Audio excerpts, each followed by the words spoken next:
This '03 Mach 1 popped up in a really neat post that talked about a collector who had hundreds of cars, Vipers, Shelbys, Ford GTs, a whole bunch of cars like that, and he had bought this Mach 1 and it only had 62 miles on it. What I find very interesting is underneath the car is super clean and there isn't even surface rust on the axles. Usually you see surface rust from the factory. They come with just normal rusted axles there. Maybe the axles even get wet or sit outside at Ford before they even go on the car. So to see one like this that's not all just surface rusted out is very interesting. This one is very, very clean, so that's fun to see. You can tell this car looks fantastic. The suspension, everything is so clean. And here's another torch red '03 Mach 1 with 62 miles on it. So very similar. This one still has all the stickers on the windows. It does not have the shipping plastic on the outside, on the bumpers and things like that. We'll look at one here that still does, but still a 60-mile car. That's pretty neat. It's nice to see these cars in this condition.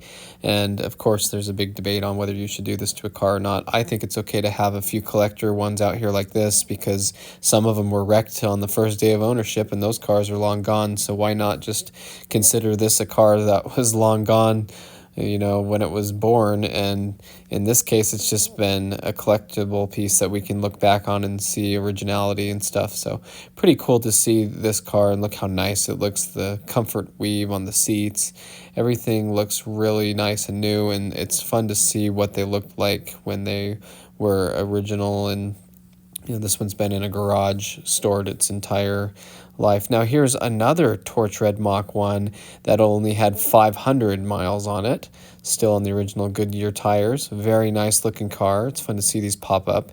And this is an azure blue with super low miles as well, and it still has the plastic on the bumpers. There's debate whether that hurts the paint or not. The fact is it probably will never come off because it's been on there this long, and some would say that taking it off would ruin the authenticity and the value of such a wrapper car. And so I guess it really doesn't matter because it's not going to come off anyway, but that's just a debate. But it's cool to see it in this garage with all this other stuff in there.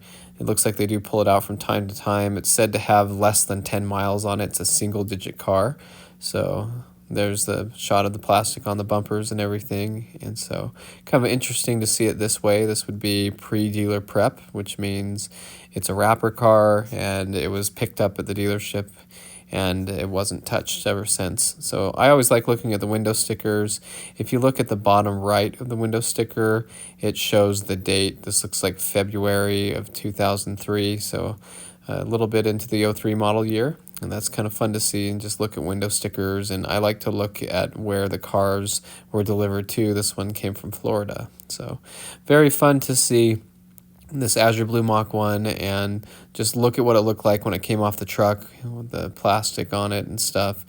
You know, the little foam pad on the front of the bumper.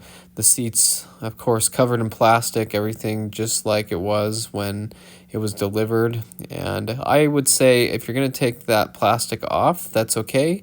Take off the plastic, put it in the trunk, and just keep the plastic. That might be a good way to go about it. Now, I was also watching a really cool video of the American Muscle Car Museum, and they walked through the kind of the overflow, and there were a couple Mach 1s, and there was a zinc yellow and an azure blue, just like the cars I own. So I thought that was kind of cool. And they have them in the plastic covers, just like the ones I've talked about on my channel recently that I bought for my cars, or that my sister gave me for Christmas. And they say that it is easier on the paint to have the plastic on, plus you can see the car. In this case, with so many cars that are similar, they can see what cars they have without having to take the covers off. So I thought that was cool, but kind of fun to see Mach 1s in this collection. I didn't see any Terminators in the collection. They had GT500s and all sorts of stuff. And they said all these cars have less than 100 miles on them. They even had a Cobra R in there, but I didn't see any Terminators, so that's very interesting. But anyway, I just thought I'd share a little bit of this. I come across these cars like this, think it's kind of cool, thought I'd make a video about it. So thanks for watching. Hope you enjoyed the video, and stay tuned for more Mustang content.